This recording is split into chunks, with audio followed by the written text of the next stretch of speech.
hate the texture of your hair?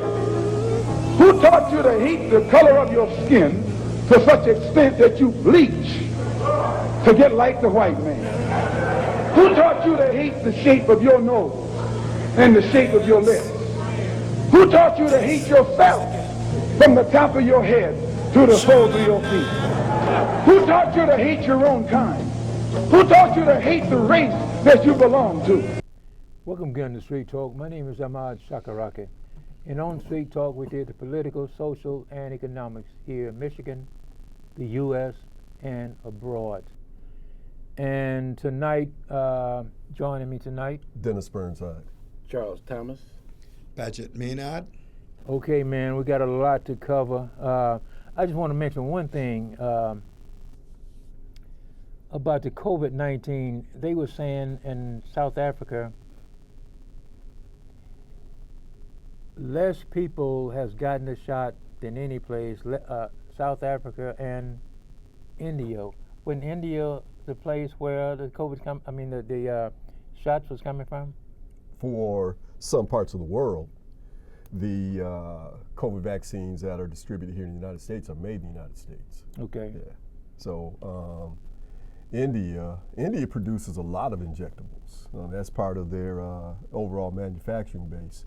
And I believe that what they made was primarily distributed into Africa, East Africa, Southeast Asia, and into China. But China has their own vaccine, so it's been kind of a dubious vaccine. It hasn't worked very well, but that shouldn't impact the United States at all.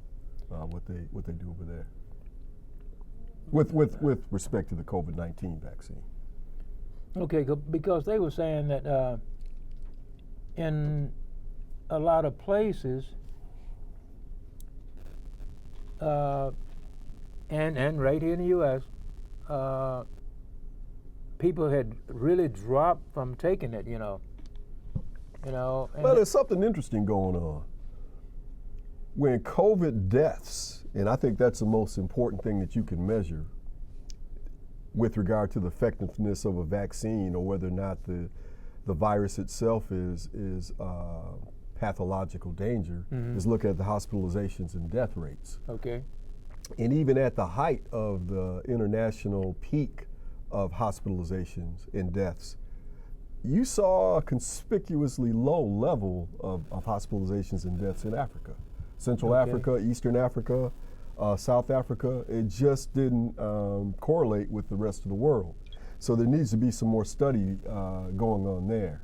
What we saw in North Korea and China is a mystery because they're a closed society and they didn't let the data out.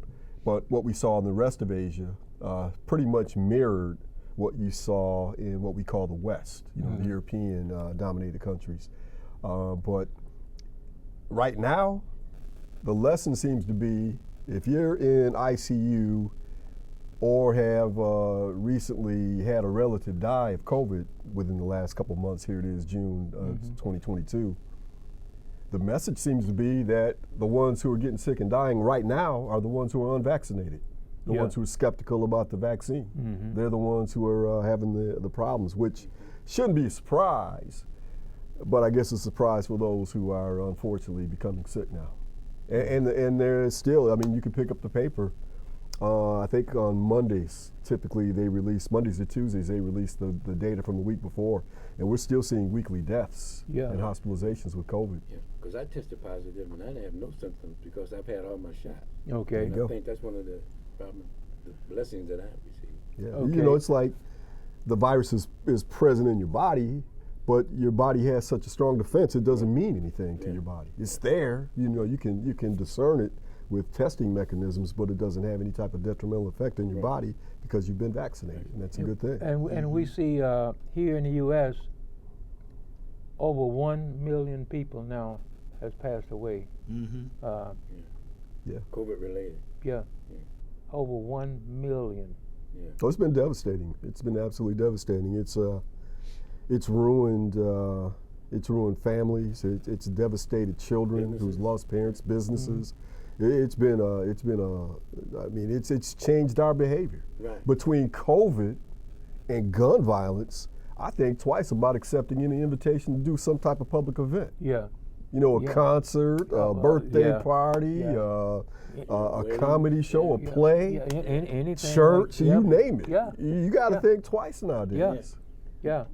And then we're going to move along. But they were saying that now more kids are getting it now. Yeah. Yeah. And what, last week they were 5-year-old on up and get it now. Yeah, and they got a pill too now, and they, with the trial and error that they had from the shots, they have perfected like a pill. I can't think of the name of the pill, but Okay. yeah, it'll be like a flu thing. Okay. You'll get hit of it. But you were saying, Patrick. I mean, when you think about it, the 5-year-olds, and I think they're gone younger now, gone down maybe to 2 years, but they're accustomed to getting shots, you know, all from pretty much from birth, and it was just a matter of getting something suited to their age group. They have a smaller size shot and everything. Mm-hmm. And I think by and large we're going to see a drop off amongst them.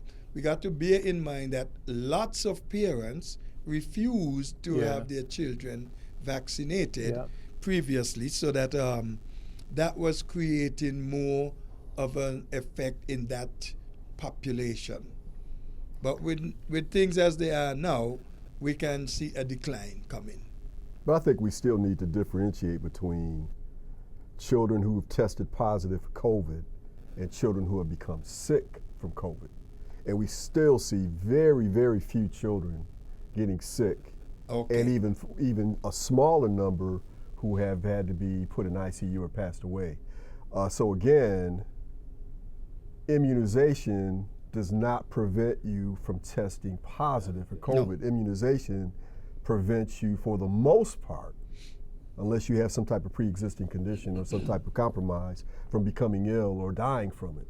So children testing positive for COVID needs to be broken down into whether or not this is a target demographic that wasn't tested before, or if it's simply a matter of there being a host of opportunity for the virus, but doesn't have a detrimental effect on children. And of course, now to your point, Paget, now and Chuck, we have vaccines, and we also have oral medications that can treat COVID if you do test positive with it, and vaccines to prevent you from having that ICU death type of outcome with COVID. So we've got some weapons out here now.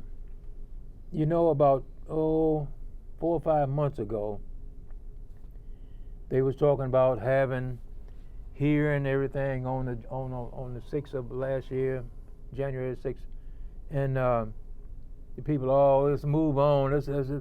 Well, a lot of them were saying, well, let's just move on and move on from what? Move on to where? Well, a lot. You're talking about immigration. Yeah, all of these things. But now we've had two hearings. Two hearings, and now more people are saying, wait a minute, because now they are seeing and hearing the things. Yeah. The real January facts. 6th Commission. Yeah. The undertow of the whole situation. Yeah. Well, you to me, there's two different things going on here at the same time. One is we don't have a very literate society. People don't read the newspapers. Right. They watch American Idol, and they watch The Game, and they watch soap operas, and they hear they hear Bill O'Reilly is some liar in the background that informs them. It's like osmosis. Yeah. But they don't get into the weeds and read the details that affect their very lives. They're too busy for that. Yeah. But for those people who did, and they watch TV. So for those people who did turn on the TV, and we saw 20 million people turn on the hearings last Thursday, which is the, an NBA playoff game, a big NFL game. Yeah. Certainly bigger than anything Trump ever ran up with The Apprentice Yeah. or any of those shows. Yeah. 20 million people is a huge audience. Yeah. And what they saw was a narrative that was weaved using, I thought it was brilliant. They used video and video from the actual event and video from some of the subpoena hearings, as well as some eyewitness testimony to create a narrative that took you from point A to Z on the day of the insurrection. Yep. And it put to bed forever this notion that this was a spontaneous event that resulted from Trump being down there at the ellipse, giving his speech and getting people fired up, and they ran down to the Capitol. What we saw with our own eyes was a eyewitness who is a guy who makes documentaries. Talking about the British documentary. Yeah, a British documentarian, and he embedded with the Proud Boys. He went to a meeting the night before. I think we talked about this last week. He went to a meeting the night before on January 5th and saw the Oath Keeper and the Proud Boy leaders meet in a garage. Now, we didn't have audio, but we saw that they met, which means that there was a conspiracy. We also found out at that hearing that the leaders of the Proud Boys, the leader of the Oath Keepers, and other of these right-wing extremist groups met with Trump alone, without any lawyers there, without any other administrative people there. So that, to me, is a nexus, and I think it is to the committee and anyone else who's fair-minded. That's a nexus of a conspiracy. You've got point A, point B with Trump in the middle. And then I thought what was just damning was the information that around 10:30 that morning, the Oath Keepers, and I take that back, the Proud Boys, went to the Capitol before Trump had even began his speech. And reconnoitered the area, walked around, looked for weak points. Trump's speech didn't start till noon, right? Trump gave his speech. Trump gave his speech, and he got all his moron minions fired up, because they came in from all over the country. But you missed something, Matter Dennis. of fact, here you go. And they go there, and the Proud Boys say, okay, now we've got the bodies behind us, the strength and numbers for us to do it. And finally, I'll leave it with this. You saw them in a military stack, moving through the crowd, going into the building, and waiting for that mass to come behind them so they could go searching for the electoral vote box and specific politicians like Nancy Pelosi and Mike Pence. That was a conspiracy, and it was carried out by people with military training and bad intentions. And the January 6th laid that out beautifully Thursday night. So when are they going to stop calling it insurrection and call it a coup? They already are. Okay. Because today's hearing, they went from weaving the narrative as to what actually happened to, okay, what was the state of mind of Trump and these people? Because Trump has always said that he just gave a speech. And he thought that there was malfeasance with the November election. He didn't know any better. I ain't the brightest bulb. He always plays dumb to his advantage. What they were able to do today is show, nah, player. He wasn't. You had people tell you, your own staff, your own family, your own lawyers told you that you didn't win the election. The Attorney General. Yeah, Bill Stepstein, whose wife got pregnant today or something. He couldn't be there. He said that Trump knew because he told him there's just no way you're going to be able to win this. The Arizona vote, which was called by a guy from Fox News, I can't remember now, but he said that they had all kinds of sophisticated algorithms with which to calculate how the vote was going. He said it was obvious Trump was going to lose Arizona, and that's why they called it first, and then the rest of the networks and some of the other news agencies confirmed that. But for doing that, that man lost his job. Fox fired him, which shows you that they're not a news, they're news in quotation. You were saying, Pat? Man, look. So far, I don't know if you guys recall, shortly after Trump became president, in a show we were doing, I raised the question, asking if some things there didn't rise to the level of treason. Well, what we are seeing so far, I'm waiting to hear the AG come out and say there was treason, because I'm sure they're going to find it. Well, they've called out insurrection, which is damn close. Okay. They've charged Proud Boys and Oath Keepers with insurrection. Yeah. Right. The only person who was in that room with the Proud Boys and the Oath Keepers was Trump. Mm-hmm. Donald. And that's going to be the last domino to fall. But they're heading that way. When his attorneys found out, they rushed there to kind of stop things. So they have already testified to that. There's no way Trump's supposed to be walking free. No. Well, No, he committed a crime. Yeah. yeah. He committed a crime. He committed several crimes. And if you want to talk about crimes, let's add some icing to that cake, Paget. Today we found out that there's going to be an investigation because Trump may be guilty of wire fraud.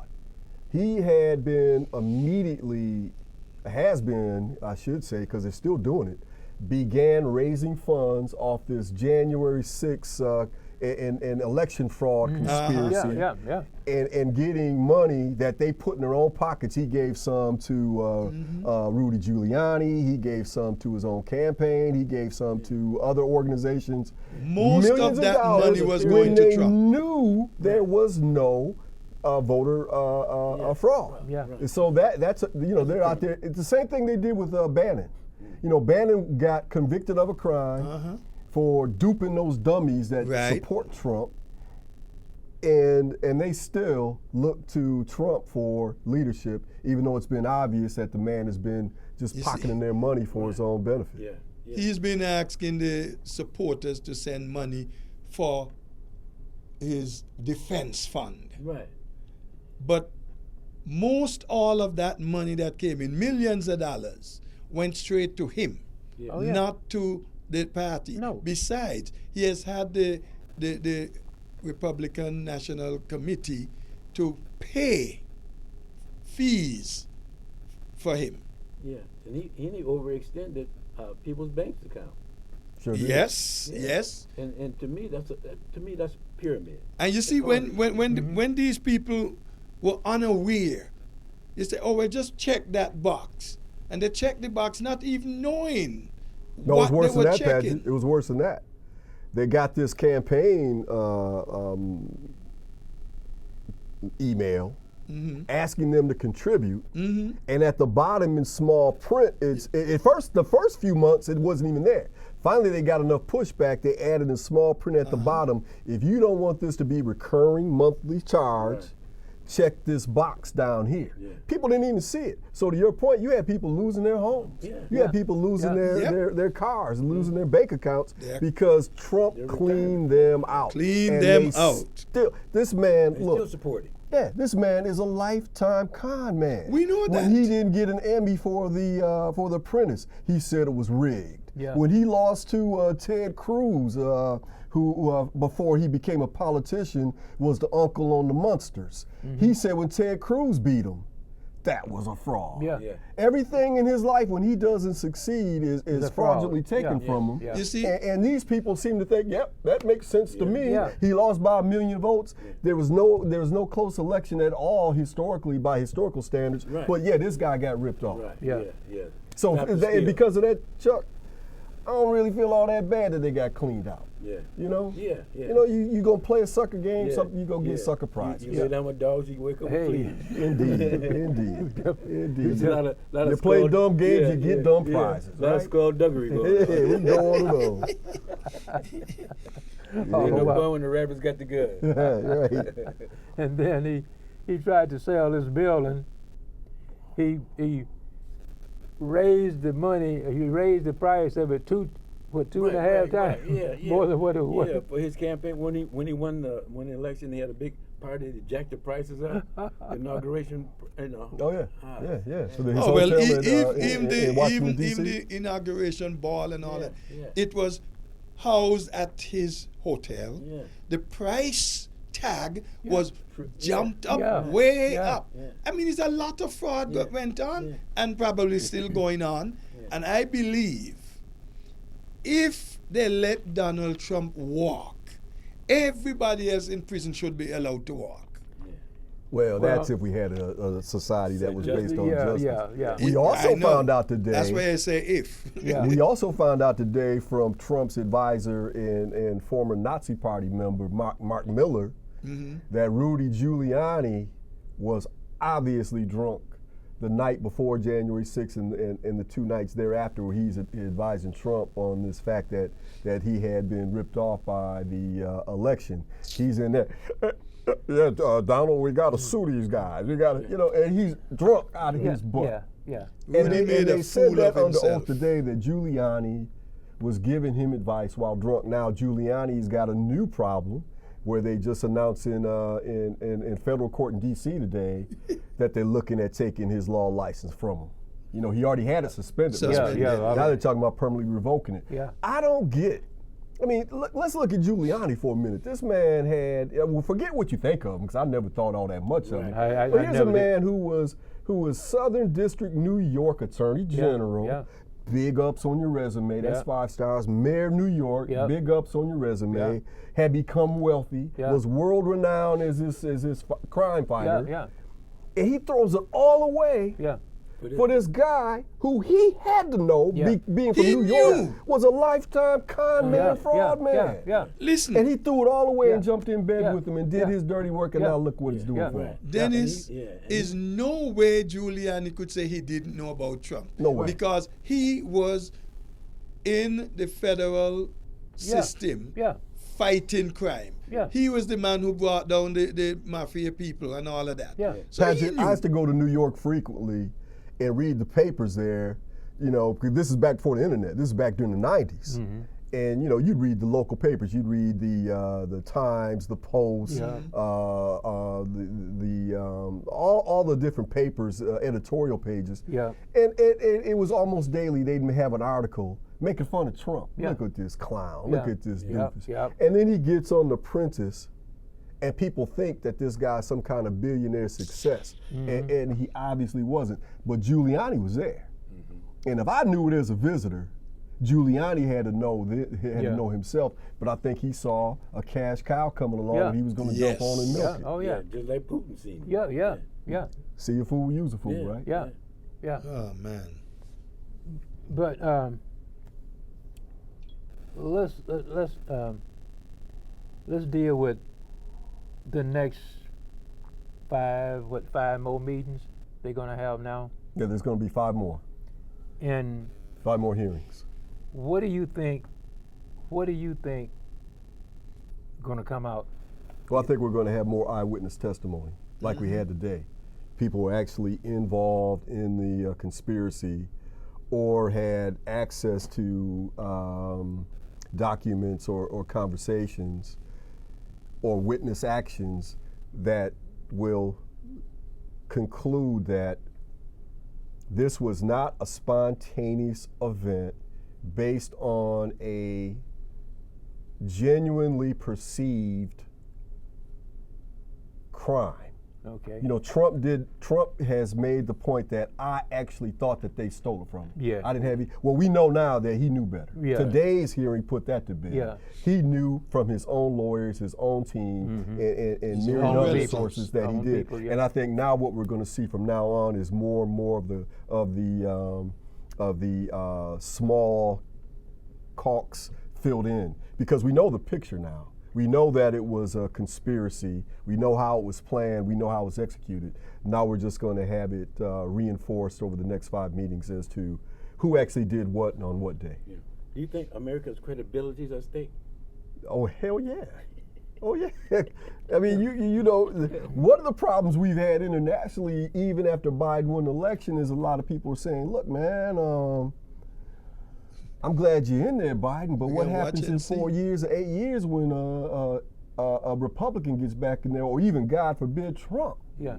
I think the one thing that has given some of the Western European allies some comfort is the way that the United States has behaved with the Ukrainian war, where they rallied NATO, brought NATO back together as a strong institution and rallied them against Russia. But prior to that, you had NATO looking as if they're about to fall apart. Yeah. You had Trump saying that he didn't see any reason why we needed to be involved in it. And while he was doing the bidding of Putin by saying that, we'll give you these Stinger missiles, we'll give you these Javelin missiles if you do what we say. Even though the money was approved, I'm not going to let it come because I need you to find something in Joe Biden's son Hunter's past that I can use in my election. Yeah. So the Europeans see all this. They're a lot more literate than we are. They have a better education system than we do. They have people who are capable of critical thinking. They modeled themselves after the United States education system that we threw away. So we got people who can think, and they're looking at this saying, wait a minute now, it's cool now, but what's going to happen in 4 years, 8 years? Well, now after the NATO thing, I think a lot more of them are feeling better about it, but you still don't know. No, Patrick, we got about 2 minutes. What do you think about what's happening right now in Washington? They're trying to pass something. They're trying to get some kind of something passed so they can say they did something in Washington about these guns and everything. Kudos for them trying. But some key elements are out.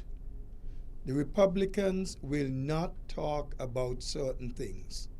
And without them, you don't have anything. Don't tell me that we are not going to talk about whether or not we're going to have sanctions. Don't tell me we're not going to say, well, we could have what I call them, red flags. Don't tell me you're not going to have these, because any hoodlum could go and get it. Any crazy person could go and buy a gun. Anybody, big or small. Okay. Some agree to bump it up to 21. That's too close to 18. I says 25 minimum. Well, I think. But they could come back. They could come back and say, well, at 18 we could go in the military and we have to use a gun. But then you're within the system. This is not just having a gun for myself to do whatever I want out there. In the military, it's used within the scope of the military and its responsibilities. Now, both of you guys are military, right? Yeah. And I've been told that when you're in the military, you can't take your M16 into the barrack with you. You can't use your M16 without having long-term and specific training on how to use that weapon. And then they're letting 18-year-olds going off the street. And this bill they passed today was just window dressing. Yeah, and when you come out, if you apply for some license for guns, they screen you seriously. And you're a military person. Okay. Yeah. So if military personnel are being screened and, put through the ringers to get a license, what's it for me who didn't have any training? Right. Well, that's what's happening now. People just going and buying them weapons, man, and just having fun, just shooting people, Yeah, and it's all about money. Like me and Dennis were talking about, until they pull those sanctions off the gun manufacturers, ain't that going to change. No. Immunity, No. Our time is about up. But my name is Ahmad Shakaraki, and we catch you down in the next block for more Street Talk. Peace. Don't let anybody make you think that God chose America as his divine messianic force to be a sort of policeman of the whole world. God has a way of standing before the nations with judgment, and it seems that I can hear God saying to America, you are too arrogant. If you don't change your ways, I will rise up and break the backbone of your power, and I'll place it in the hands of a nation that doesn't even know my name. Be still and know that I'm God.